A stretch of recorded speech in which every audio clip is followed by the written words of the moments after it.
Leslie Gordon, Executive Director of the Breman Jewish Heritage Museum, and we're coming to you live from Midtown Atlanta. This program is presented in conjunction with a jazz memoir, photography by Herb Snitzer. It is a collection loaned to us by the artist and Lumiere, a premier photography gallery here in Atlanta. It helps celebrate our mission to connect people to Jewish history, culture, and the arts. Go to thebreman.org and you can view this beautiful photography exhibition virtually. Tonight, we welcome you to the third in our series of Jews and Jazz, led again by Georgia State's Director of Jazz Studies, Dr. Gordon Vernick. Kevin Bales.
Thank you so much.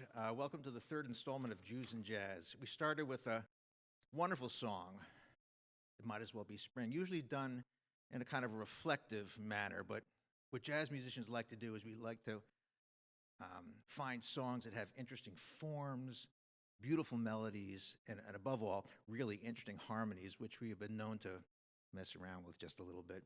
And of course, and also change the format of the song. So what started out as a beautiful, more or less a ballad, Might As Well Be Spring, which was written by Rogers, Richard Rogers and Oscar Hammerstein. Richard Rogers' real name was Rogozinski, and he changed it to Rogers. And they wrote beautiful, beautiful musicals. So with this installment, we're going to be looking at, of course, songs from films, from musicals, and then just standalone songs. So that was really a lot of fun with my good colleague over there, Kevin Bales. And what's different about this particular installment is that I thought we have to have a singer. We have to have a great singer, someone who can interpret these beautiful, beautiful sets of lyrics, because it really brings the music to life, those words, that great poetry that accompany these songs. And so at this time, I'd like to bring it to the stage my dear friend, Miss Rita Graham Knighton, and you're going to love her. So for Rita's first tune, we're going to look into the Gershwin Songbook. Nice work, if you can get it, written in 1932.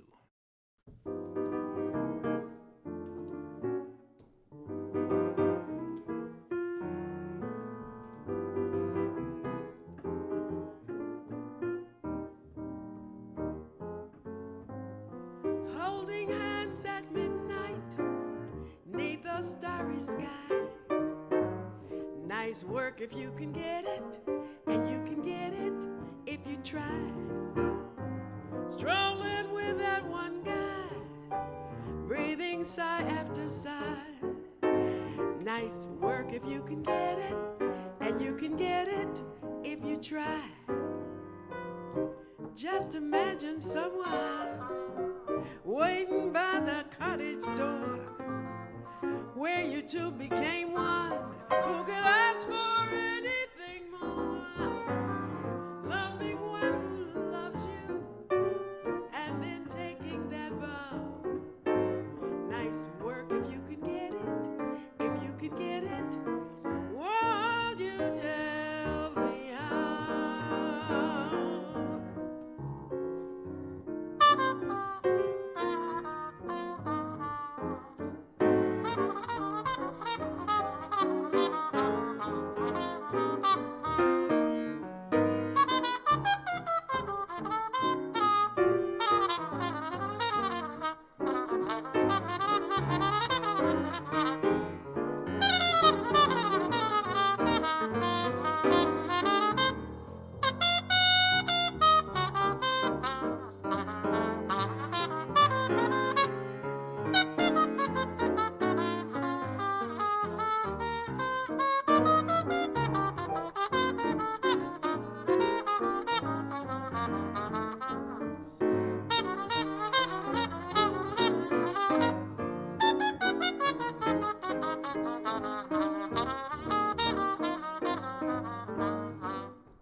Just imagine someone waiting by the garden gate, where the two became one. Who could ask for anything more? Loving one who loves you, and then taking that vow. Nice work if you can get it, if you can get it. Won't you tell me how?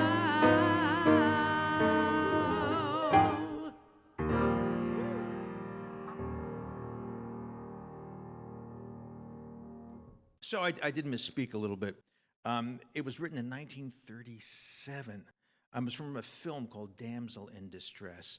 Now, not all great Broadway composers were also, actually, not all great songwriters were great Broadway composers. Harold Arlen, who's one of my favorite composers, really was not known for his Broadway work. He was known more for writing music for films and then just standalone songs. But the Gershwin brothers really mastered this in the 1920s, and of course George passed away very, very young in 1939. But Ira went on to write some amazing sets of lyrics, and they really mastered the art of the Broadway musical and how to string a group of songs together with a theme and forward motion and direction, as opposed to just a series of songs tied together without a theme and without direction.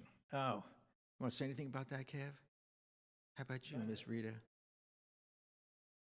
How about interpreting some of those songs? What's that like for you?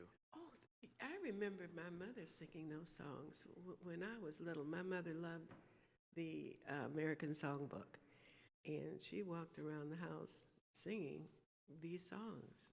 So that was a lullaby for me.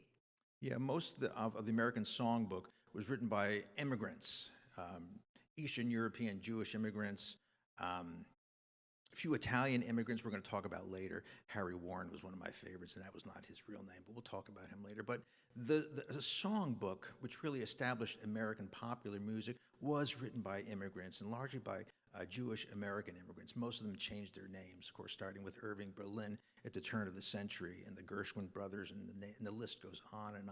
And they left us an amazing body of compositions.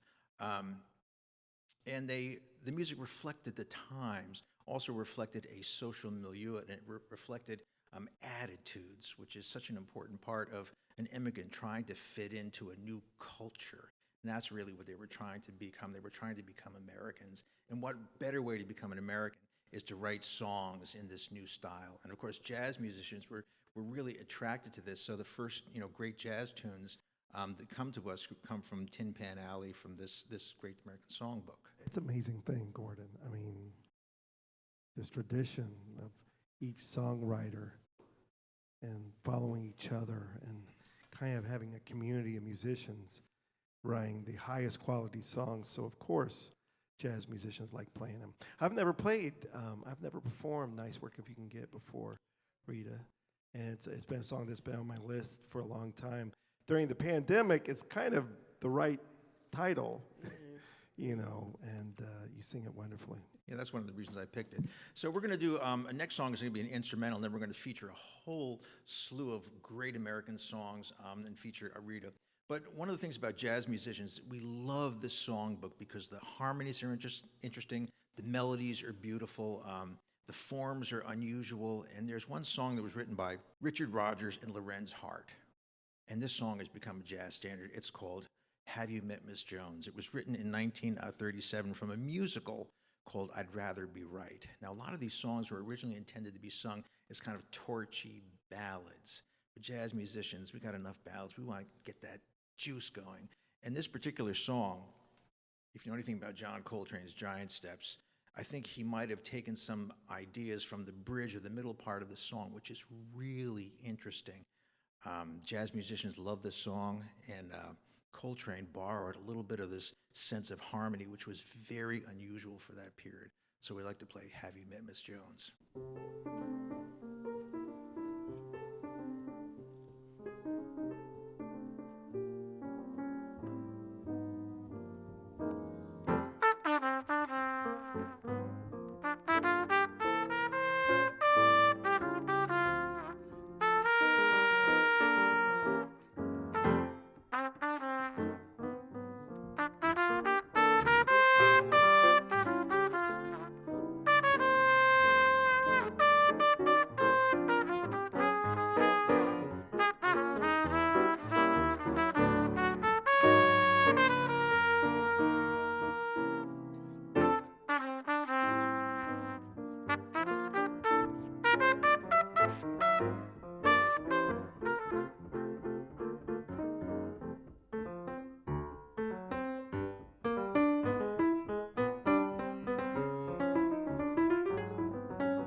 we're going to feature Rita on the next 3 songs. I can just give you a little background. The first one is Come Rain or Come Shine, classic. And then she's going to sing Love Me or Leave Me, and then At Last. Now, Come Rain or Come Shine, the melody was written by the great Harold Arlen. Probably of all the Jewish American composers, he really had probably the strongest grasp of the blues and jazz, just in the way he wrote his harmonies, and of course in his melodies. Now, when he wrote Come Rain or Come Shine, it was actually written from a movie, actually it was a review, it was a pretty weak review in 1932, it didn't do very well. It was called St. Louis Woman. He had this song, and it was kind of rumbling around. He was at a party in 1946, and the great Johnny Mercer, one of my absolute favorite lyricists, one of the great American poets who was from Savannah, Georgia, was at this party, and he heard this, and he said, that's a song, we're going to write some lyrics to it. I'm going to write some lyrics to it. And then he came out with ba-dee-doo-ba-dee-da, that great, I'm going to love you like no one can love you, come rain or come shine, that came to him, I guess it was an epiphany. And he married that to that incredible set of chord changes in that melody, and it was just magic. So that was one of the great ones. And the next one, of course, that Rita's going to do is Love Me or Leave Me, written by Walter Donaldson and lyrics by Gus Kahn. It goes back to 1928. And the reason we included that one is because in the Herb Snitzer photography collection, who was featured prominently in those pictures? Nina Simone. Nina Simone, the great Nina Simone, incredible talent, a singer, songwriter, pianist, activist, just a real amazing figure in American history, especially in the 60s, 70s, and 80s. And then, of course, the last piece in this particular set, we're going to do Harry Warren's and Matt Gordon's famous song called At Last. Now, the interesting thing about Harry Warren, who was a great songwriter, he wrote mostly for movies. He was one of those guys, he didn't write musicals, and he wrote, just standalone songs and, of course, songs for movies. Now, this particular song, At Last, was written for Sun Valley Serenade. It was a big hit in the 40s. And a lot of these movies featured big band artists and jazz and pop artists. And, of course, the storyline was not great, but the music was wonderful. Let me tell you something about Harry Warren. I did some research on this. Harry Warren was born Salvatore Antonio Grania. His parents were Italian immigrants. He grew up on the Lower East Side, New York City. And he was very interested in music. He learned about composition, mostly self-taught, took some lessons, and he became one of the greatest American songwriters. Wrote over 800 songs. And it's really the testament of the immigrants and what they have given us and woven into the fabric of our musical culture. And of course, Harry Warren and Harold Arlen really understood the value and the gift of African American music and the blues and that rhythmic sensibility, and they put it together in such a manner that, At Last, one of the great tunes, one of the torchy pieces. So let's go, Rita, take it away. So we're going to start with Rain or Come Shine. I used to sing this song with Harry James. I was a Harry James vocalist, 71, 72, and 73. And the band at that time it just wasn't working that much. And unfortunately, because Harry was just wonderful. Every time I think about this song, I think about those days and being on stage with Harry James. It was great.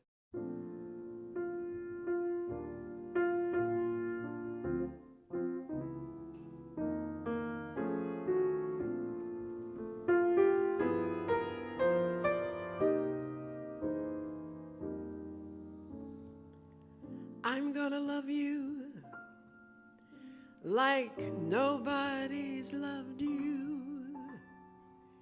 Come rain or come shine.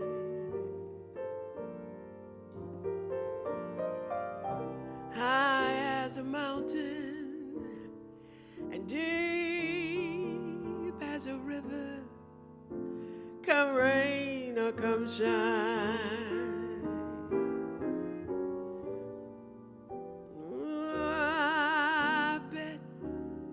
When you met me,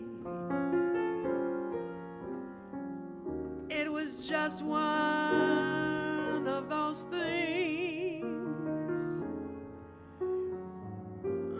but don't ever bet me, 'cause I'm gonna be true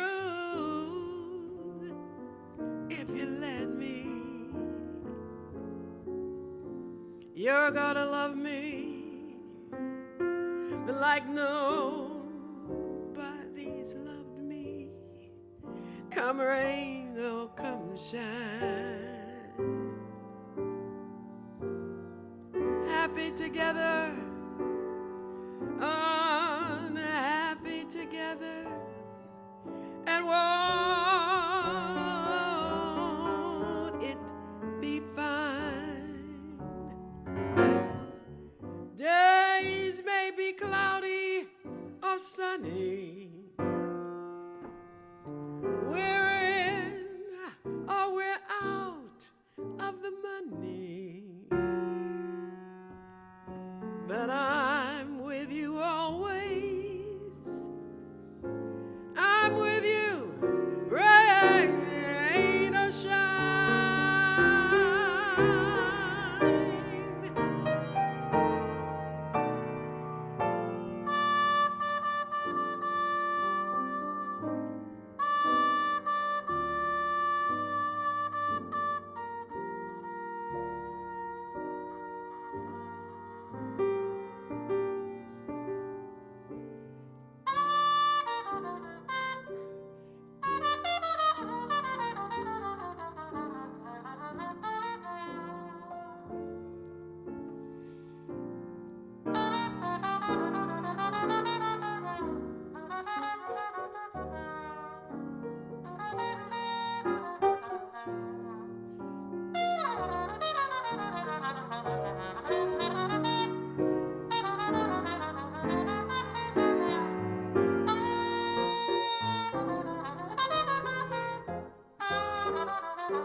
You're gonna love me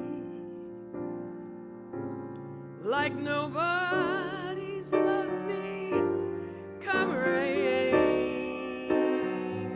or come shine. Happy together, unhappy together, and won't it be fine? Days maybe cloudy or sunny,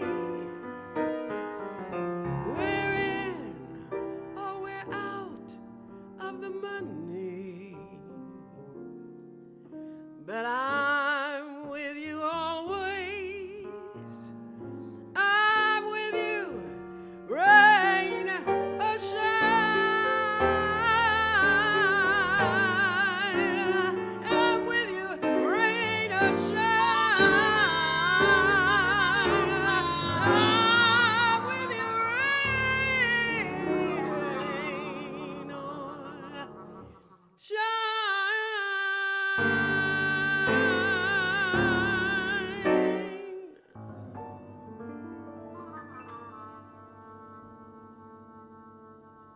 It was great. Well, I had just left Ray Charles. I had just left the 18-piece big band that he had. It was the same story in those days. There wasn't really that much work for big bands because it was fading. You know, it was on its way out. It was great while it lasted. Tell us about Ray. He's one of my favorites. I just loved his vibe and the energy and the soulfulness and the voice and the big band and his piano playing. I was listening to an old interview with him and Marion McPartland on piano jazz, and I just the way he put his stuff together was just so unusual. What was that like? You know, being traveling with him, hearing him perform every night, and then also singing behind him. It was amazing. He produced an album for me called Rita Graham Vibrations, and it was all the American Songbook, all just absolutely wonderful songs. And right after the album dropped, all of a sudden, overnight, I was a Ray Led. Some of the Raylettes, I guess they had a problem with it, but the next day he called me in the morning and he says, can you come down to my office? And all of a sudden I'm singing, but he was a great, great influence in my life. But he was really nothing like you usually see him on television. I'm so glad they made the movie because Jamie Foxx really captured that the essence of his personality, his persona. It was an amazing experience for me. Yeah, one of my favorites, absolutely. Well, you're up again. Love me or leave me or let me be lonely. Yeah, I picked this one because there's a wonderful video of Nina Simone playing the piano and singing this. She was an incredibly accomplished musician and a singer. And she spent a good part of her career in Europe. And, of course, the pictures that Herb Schnitzer took of her are just as black and whites are fantastic. And, of course, hearing, as I was walking through the exhibit with Rita, she was saying, I remember Trummy Young, and she would tell me a story about him. She told me stories about almost everyone that was in that. And I was like, oh, my God, you got to share this with us. If you have any stories about Nina, please share with us. The best story, it was the only one that I knew when she came to Detroit. And I had just started singing, and I had never really seen anyone like Nina Simone. And I was just totally enchanted. I wanted to hear every note, and of course, being that it was a nightclub, then there was so much noise. People were talking, and the buzz got louder and louder. Well, she's trying to sing, and she just stopped. She closed the piano. And she said, I am not going to even try to sing in this noise. And if you don't be quiet, I am going to leave. They got quiet. It was great.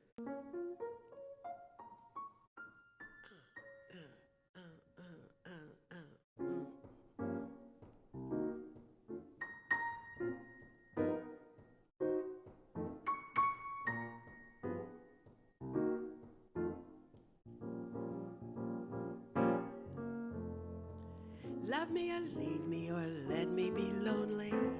You won't believe me, but I love you only. I'd rather be lonely than happy with somebody else. You might find the nighttime's the right time for kissing.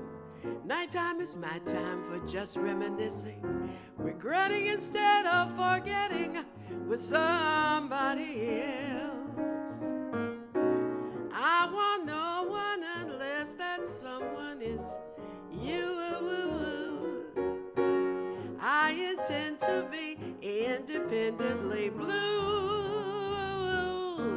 I want your love, but I don't want to borrow.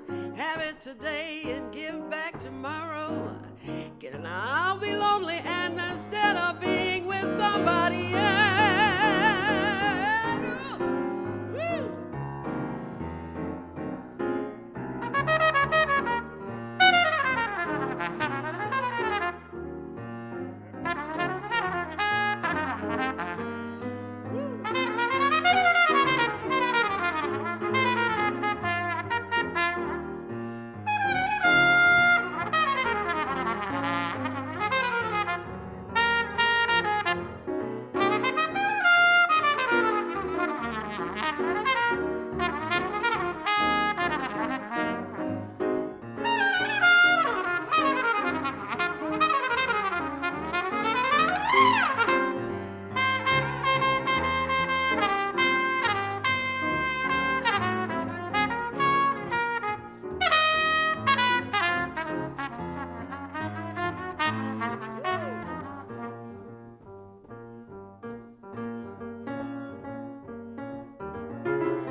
Unless that someone is you. I intend to be independently blue.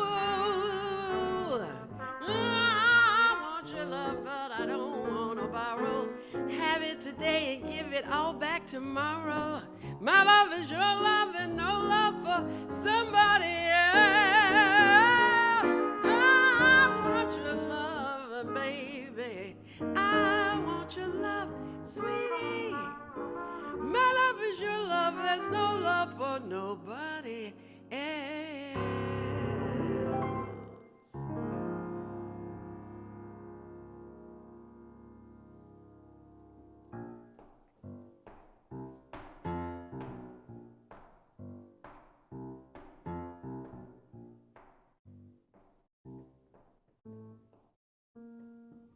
I've known Kevin for many years, from here in Atlanta when you were in Florida, and he's back. And he is one of the most inventive and creative musicians I know, and it's always a pleasure to play with him. He's unpredictable, and that's what I love about him. He's just so full Thanks, of music, Gordon. and it just comes out in so many different fashions and ways. It's just amazing. So it's I always a just pleasure. can't remember the songs. You always take me there, Kevin. Take me there. This is the truth. I love playing with So- Rita and Gordon. You know you do it. We've had some good times at these jam sessions. A lot of people don't like jam sessions necessarily at the musicians. I think the audiences love it because there's something magical that happens when you take these great songs that we all share, right? And we're not doing it like it's on Broadway in the first place. No one does. It's a special moment to do that. And then you come up and you have a fabulous conversation. And it's not on a record, and the only way to hear it is to be there live. And the way we're playing this stuff tonight, it'll never happen again. Never. Thank you, Rita. Thank you. Thank you, Doc. And one of the great Torch songs, made famous, later by Etta James, but At Last was written by the great Harry Warren, Salvatore Guagna. Wrote so many great tunes. The list just goes on. And Mac Gordon wrote his name. Mac Gordon's real name is Gittler, and he wrote the lyrics to this song. And it was originally performed in a movie in 1941's Sun Valley Serenade. I think it featured the Dorsey brothers or Glenn Miller or something. It was a really weak movie, but back in those days, the big band musicians they became film stars. They didn't have any acting talent, but they would just be in front of the band waving their arms, and they would have some kind of a lame storyline behind it, but it featured great music by these amazing composers.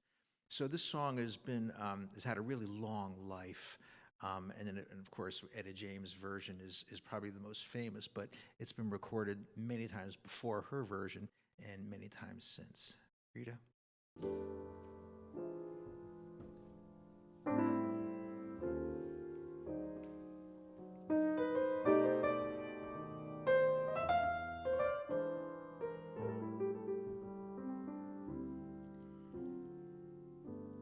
At last,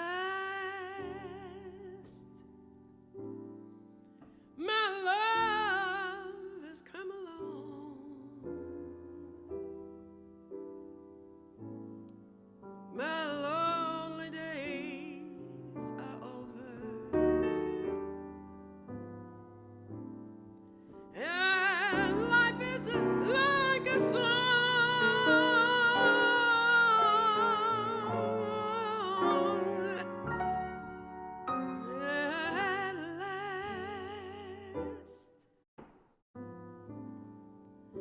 The skies above the blue,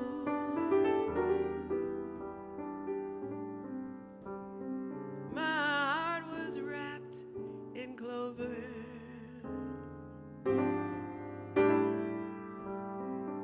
The night I looked at you,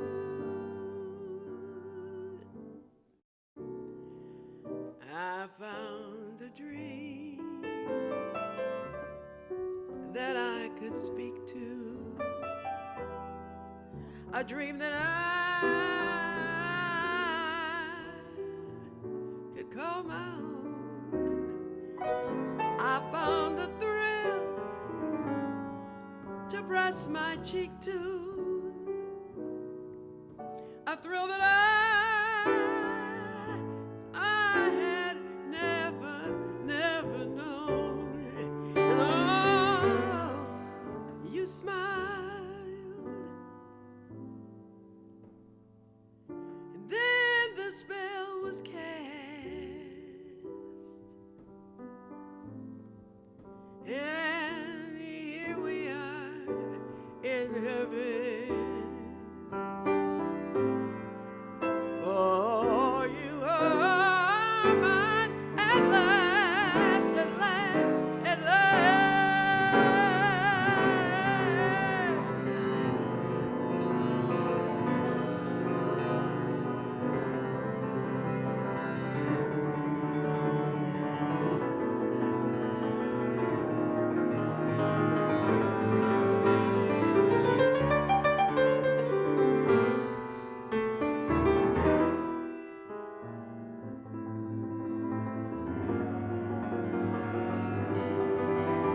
found a dream that I could speak to,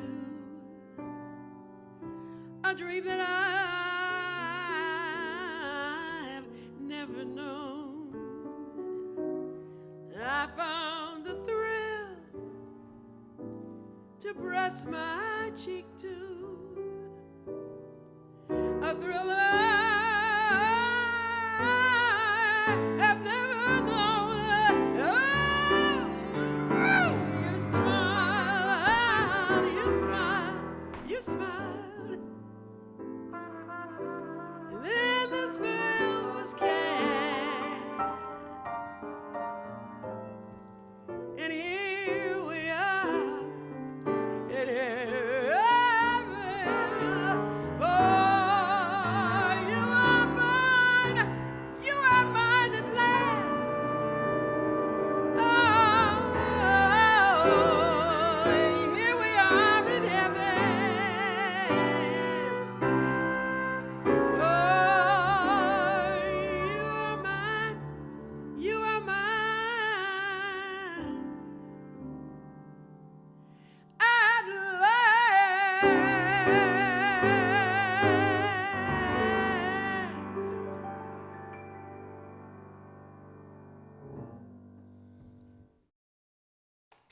You hear something like that, you would expect the place to explode in a good way in applause. Ain't nobody here but us chickens. But that's hopefully this is gonna we're gonna see the end of this hopefully in the next couple of months, and we'll get back to hopefully I don't know what the new normal is going to be, but playing in front of audiences is something that we really as performers we really need that, and I know the audiences need to hear live music. So hopefully in the next couple of months, maybe by this fall, we'll be back. Just as my mother would say, from your mouth to God's ears. She wasn't a very religious person and was quite profane, but she would say that. So if my sister is out there, remember BB, that mouth that she had, she said, I had a mouth like a sailor. That's what she would say to me. We're going to do something instrumental now that kind of falls in the same category. It's a song called Alone Together, and for the past almost year, we've really been alone together in a lot of ways with our music, our loved ones, but we haven't been out with all of our friends. And this is a great tune, and it's written in 1932 by two great songwriters, Arthur Schwartz and Harold Dietz, and it was from a musical called Flying Colors, probably fairly forgettable. Like these musicals themselves, that you really can't resurrect them because sometimes the storylines are just not really great, but there's some great music that comes from these old Broadway shows. Also from that same one comes You and the Night and the Music. So there's some great tunes. And of course, let's not forget, we're not doing Cole Porter, but Cole always said that he had a Jewish soul and he wanted to write like Harold Arlen and the Gershwins, but he found his own way, in his own magnificent way in his music. So Kevin and I are going to play Alone Together. And this is kind of a torchy ballad, but we're not going to do it that way. We're going to do the way jazz musicians like to do these old standards. Right on it. Okay. 1, 2, 1, 2, 3.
guess as jazz musicians, as we improvise, we just kind of get stuff out. You got some stuff out on that one, didn't you?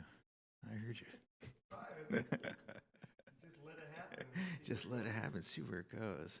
You know, we're always on display as jazz musicians. You know, all musicians are. You know, it's kind of it can be a singular art, it can be a group communal art, but as improvisers, we really put ourselves out there, and especially jazz singers. You know, you're not improvising kind of the way we are, but you are improvising in terms of the elasticity of the melody and these really subtle changes. You think about the great jazz vocalist, Billie Holiday, took such incredible liberties with the melody. So did Sarah Vaughan and people like Ella Fitzgerald, even like some of the modern singers today. They're just so great the way they stretch, and so they improvise, and you'll sing these songs hundreds, if not thousands of times. It's never the same way.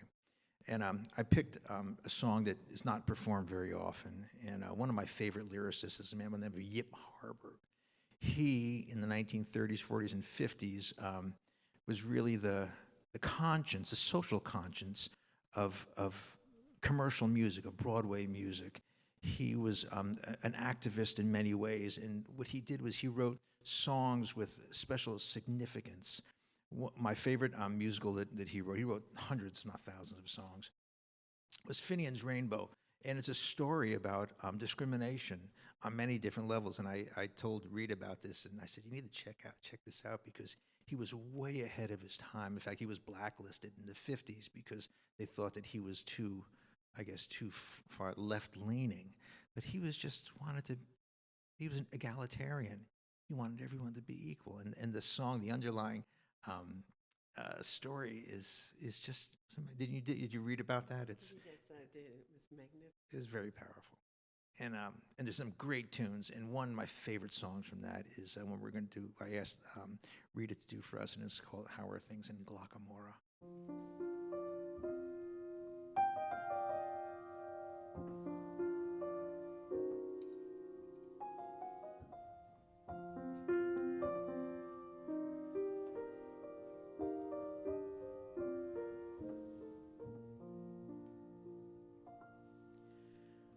I hear a bird, Londonderry bird. It well may be he's bringing me a cheery word. I hear a breeze, rivers shining breeze. It well may be it followed me across the seas. Then tell me, please, how are things in Glockamora?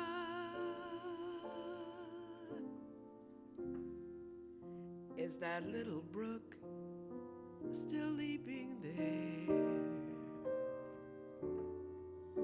Does it still run down to Donny Cove through Killybeaks, Kilkerry, and Kildare? How are things in Glockamora? Is that willow tree still weeping there? Does that laddie with a twinkling eye come smiling by? And does he walk away sad and dreamy there, not to see me there? So I ask each weeping willow and each brook along the way, and each lad that comes a-smiling to relay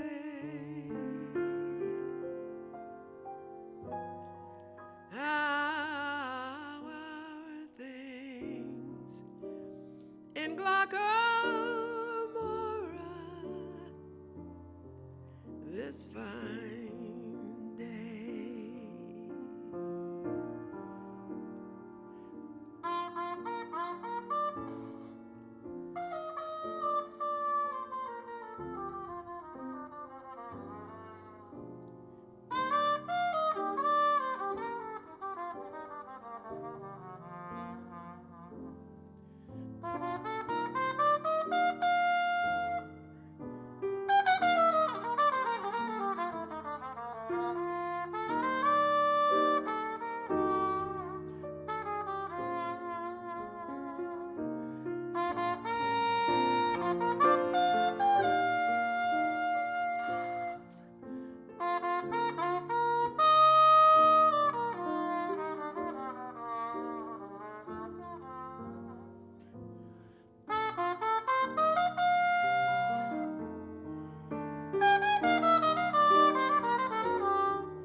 So I ask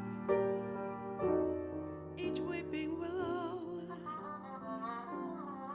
and each brook along the way,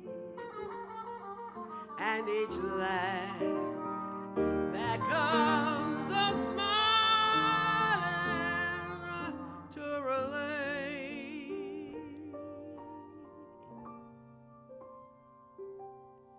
how are things in Glaucomora.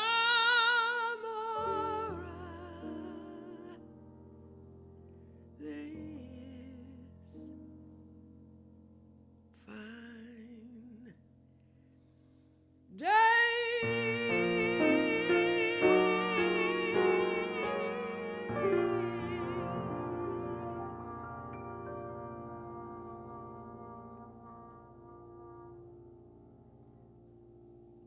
It always makes me teary, and then when I was rehearsing it, I said, well, I can't go in there and just, start sniffing and carrying on and while people are watching. It's a powerful one, isn't it? Yeah. And it's been described as Glockamora. It could have been a shtetl in Eastern Europe. That's what Yip Harburg had in mind, but they said, no, let's make it in Ireland.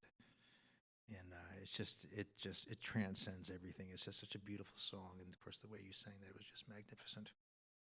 And we have one left from the songbook. This is another Harry Warren, a Matt Gordon composition, written 1942 from a movie called Iceland. You have to remember that there was a very famous ice skating star. Her name was Sonja Henning. And her talent was she could ice skate. She couldn't act, she couldn't sing, but she was a magnificent ice skater. Nobody here remembers that name. Anybody here? Well, maybe out there in video land, you remember that name. So it was really about her, and the name of the song was There'll Never Be Another You. And also from that same movie, another great song came from that, and that was I Only Have Eyes for You. Comes from that same movie. I'm going to leave you guys too. This was a torch ballad, and I want to thank Leslie Gordon, the fine people here at the Breman Museum. I want to remind you about this magnificent photography exhibit. My dear friend Kevin Bales, who I couldn't do this without him, Rita, Leslie Gordon, and all these wonderful camera people here. And so stay tuned for installment number 4. Why don't you just sit tight and look good for a minute? I was going to leave you guys to it.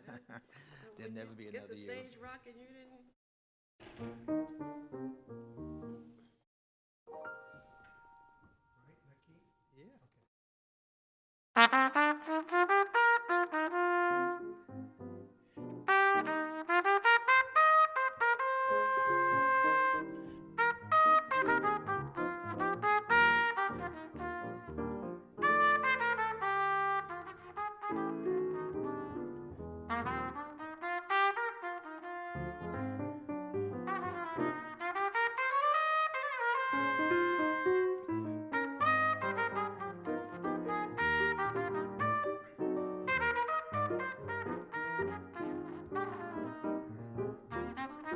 Thank you.